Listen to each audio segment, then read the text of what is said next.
Welcome to June Art Designs. My name is June, and today I'm going to be making an artwork to celebrate Markipiler's upcoming movie, Iron Lung. I've been waiting for this movie ever since he first announced it 3 years ago, and I'm definitely watching it despite the fact that I'm not a horror movie fan at all. However, because it's Markiplier, I'm going to go show my support, and I'm also very interested to see what story he expanded upon from the game.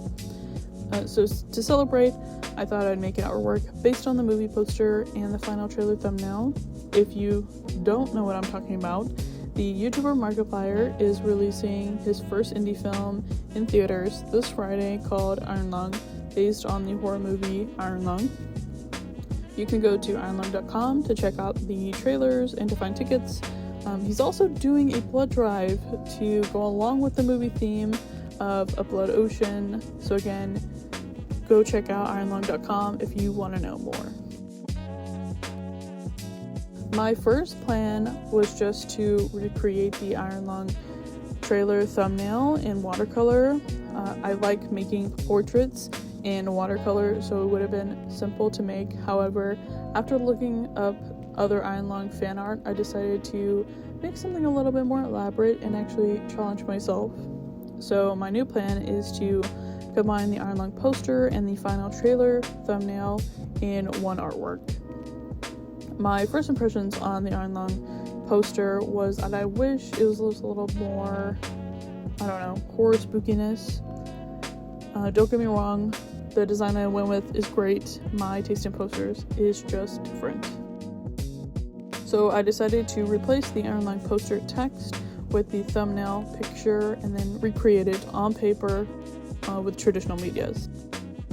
For me to be able to do this, I had to first digitally edit them together to make sure this idea would work, and then also I need to put a grid over the edited picture so I can translate the proportions to paper. This is what it looks like after I edit the thumbnail under the poster to where the teeth fall over the thumbnail. I took out the words on the bottom. I was not in the mood to try and color those letters, so I overlaid it with a poster picture that didn't have text on the bottom. It wasn't the best quality like the original, but I can clear that up when I actually color it. I also edited the background of the thumbnail picture to black.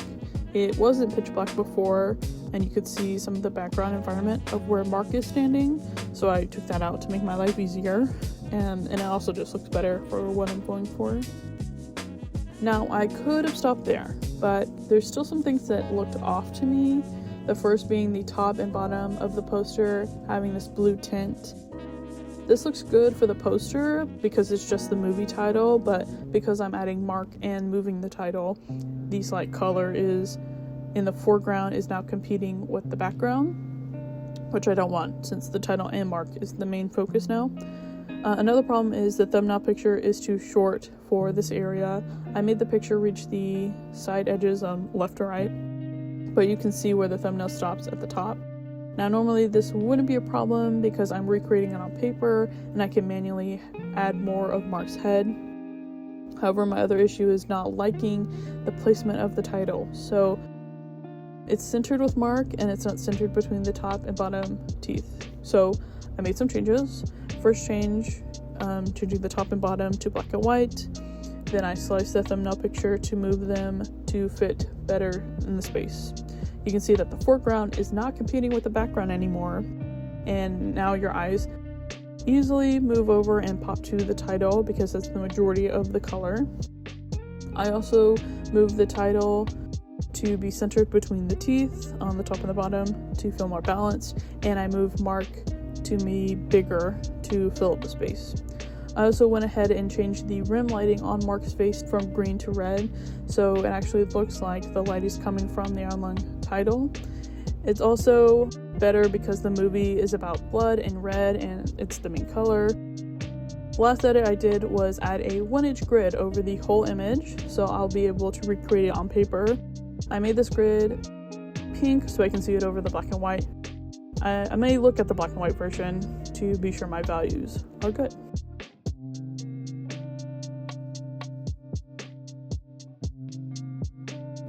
Now, some of you might be wondering how a grid would help me put this image on paper, but it's very simple. Instead of me trying to look at the whole image to freehand copy it to the paper, I use the grid to break it down into lots of small squares, and then I just have to go square by square to copy the lines that I see. I learned this from my high school art teacher, and then I had to scale this method up on a big piece of paper in college in a drawing class.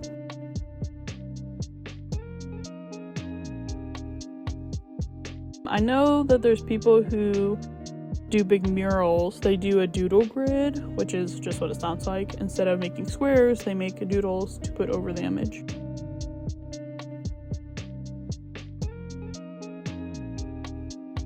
After I place down my 1x1 inch grid on the black drawing paper, I start going box by box between the reference and my paper and lightly draw the outline of the image. You're also going to see my head and hair a few times in this video. There are some moments I just could not see the line I was making, so I had to get closer. So right now I'm just starting off with the top skeleton and the teeth. I'm also marking where the shadows and highlights are to help guide me when I go over it with white charcoal, and I'll explain why I chose white charcoal later. I move to the middle and mark the outline of Mark's face so I can make sure that the underlined text is in the right spot. I use the ruler to make the top and bottom of the letters so they all are straight, and also helps me with the spacing for the letters.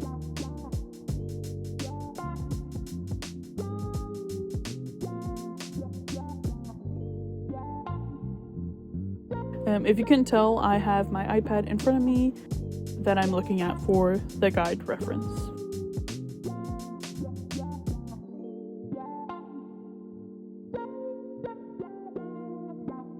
I then move on to drawing out the rest of Mark's face, as well as mostly drawing his hair.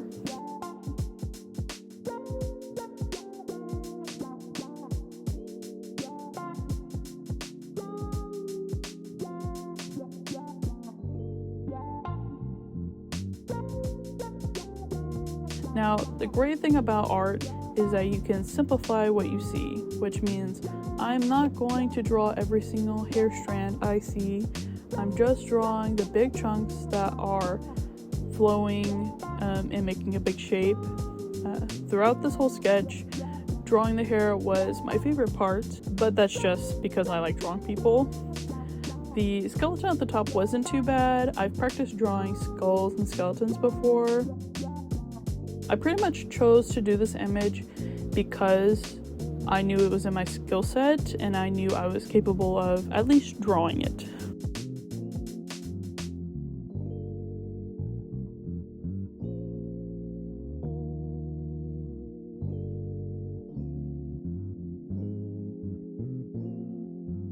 When I'm done fiddling with the hair, I will move on to the bottom teeth, which was a lot simpler than the top. I really just sketched the teeth and I didn't bother drawing out the shadows and highlights. I could do that without the grid. The top had more details that called for me to outline. I also was double checking the proportions of Mark's face and hair to make sure everything looked right.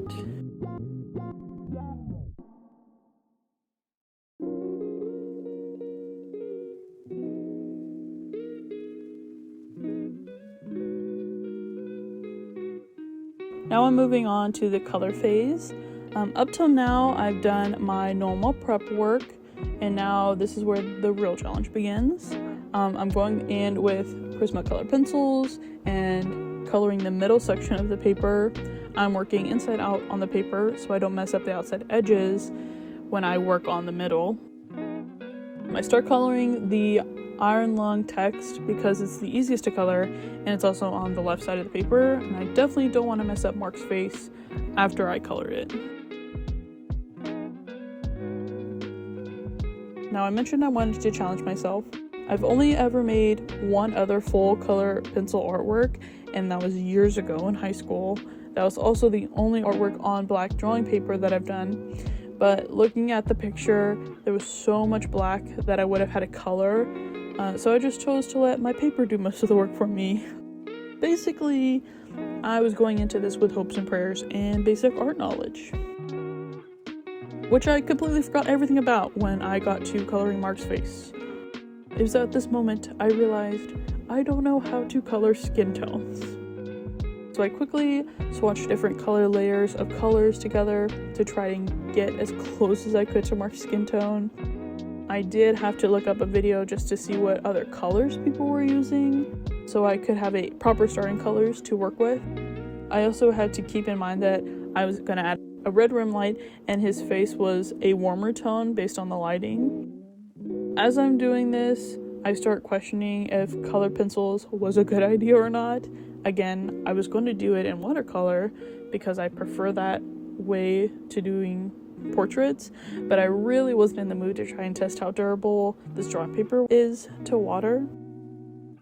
Also, the more I looked at the reference image, the more I knew color pencil would just look better with the different layers of color and the natural pencil texture. And I already pulled out my Prisma colors, so I was already stuck with this plan.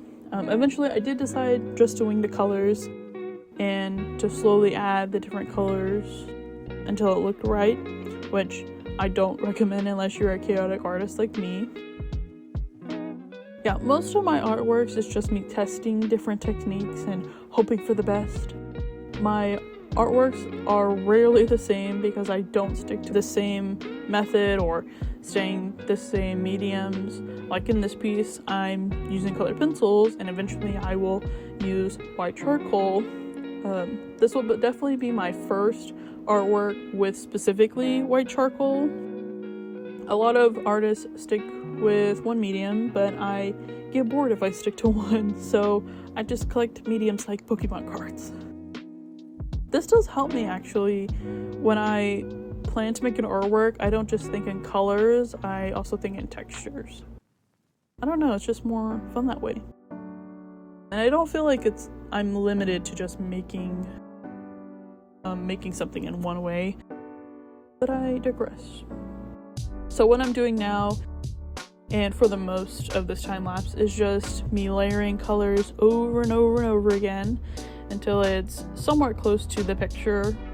I already knew going into coloring that it was not going to be perfect, and I was just vibing with colors at this point.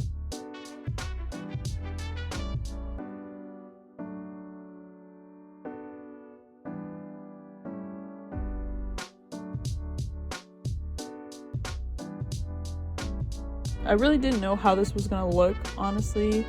I think I did a pretty good job. I mostly focused on making sure the highlights stayed light and push the shadows to go darker. I used less layers on Mark's scruff of the beard patch on the side of his face, so the black paper could show through and look more like hair. I was also using my full brain at this point and trying to dissect colors that I needed to use, because right now I feel like I'm missing a crucial shade that will make the shadows darker. I'm also trying to figure out how to warm up the skin without darkening the highlights, otherwise it's going to be extremely difficult to try and lighten them back up again. I did figure out the shading, which made me feel a lot better about the direction this coloring was going. Now I'm just blending out colors and going over shadows again. So I use a mixture of warm brown, dark brown, a few different shades of pink and peaches, and a few miscellaneous red and orange. I did almost forget to color his ear. Don't worry, I did not. I also was erasing some of my grid lines that I didn't need anymore. Unfortunately, you do see some lines in the Iron Lung logo, text, which I tried to fix later. I also placed red highlights in the hair that was in front of his face, which I'm glad I did, because I like that it's implying that his hair is falling in front of his face.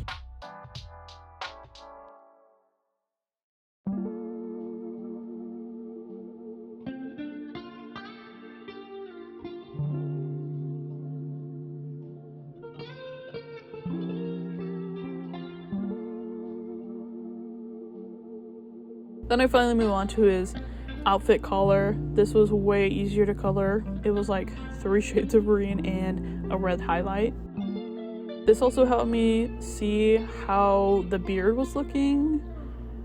Then I go right back to coloring his face again and tweaking the collar highlight. Now, after staring at Mark's face for 3 hours, I will say that he has a nice profile.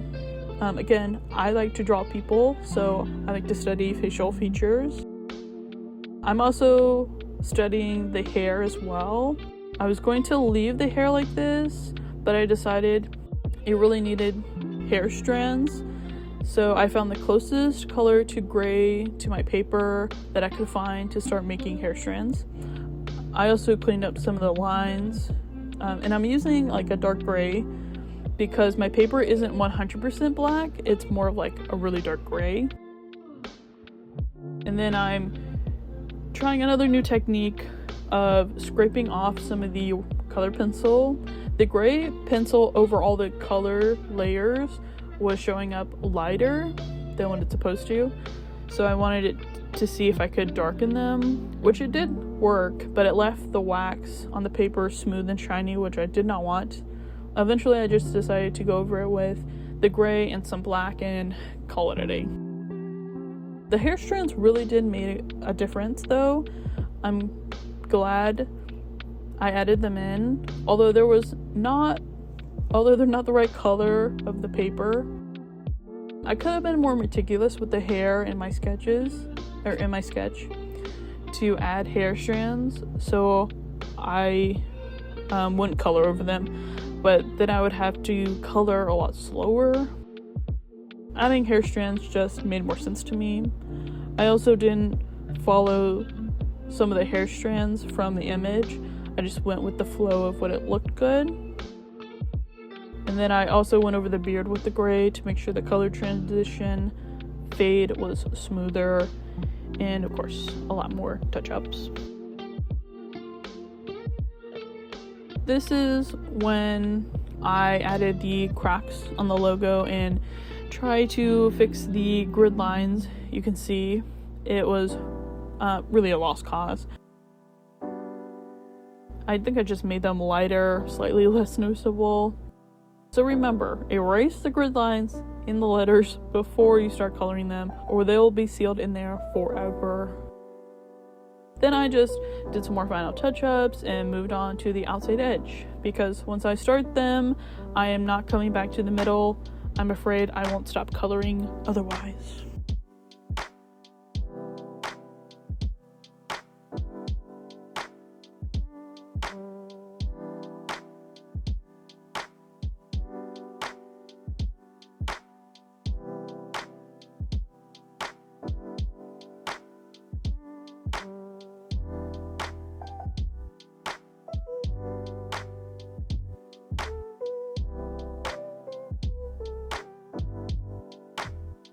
Finally, I'm moving on to the outside and the final step, which instead of white colored pencils, I decided to use the white charcoal and a white charcoal pencil.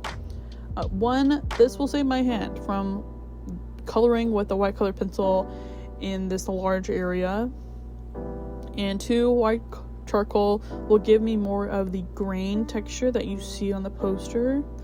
I usually work with black charcoal on regular white paper. Luckily, white charcoal works the exact same way on black paper. The only part I was really worried about was the top skeleton because of all the little details, but it actually went a lot better than I expected.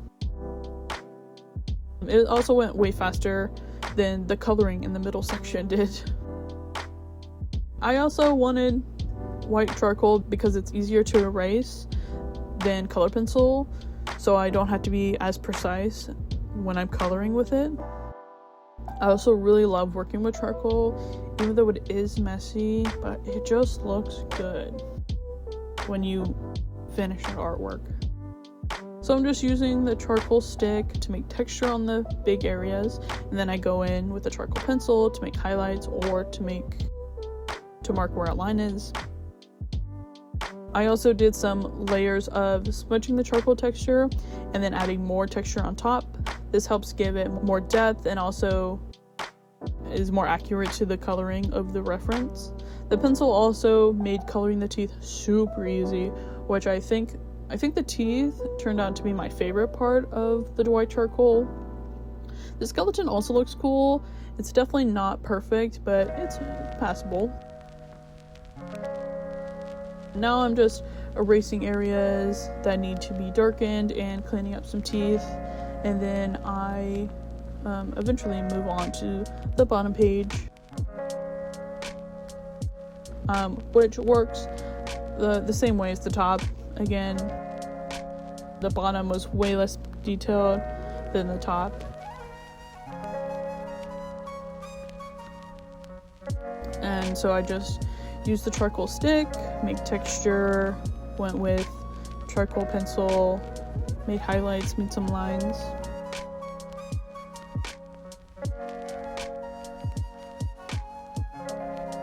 So in total, this artwork took me about 6.5 hours over the span of 3 to 4 days.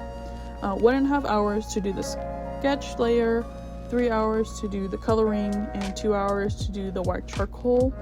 Now, some parts I was watching gaming videos, which makes me slow down because I get too invested in the videos. But mostly I was listening to music and like really focusing. I'm also the kind of person who likes to loop the same song over and over again. And I looped like 4 songs, like an hour and a half each. So I guess today's song recommendations are Hear My Hope, Abel's Breakdown, along with Gravity, both by Has Been Hotel. I don't watch the show, but I do like the songs. Then I listened to Skyfall by Adele, of course, and Cycle by Dervicat. I don't know how to say her name, but I love her songs. So now I'm just going over highlights, and erasing to make shadows, and then doing touch-ups, and then erasing all of my grid lines, and then the artwork is complete.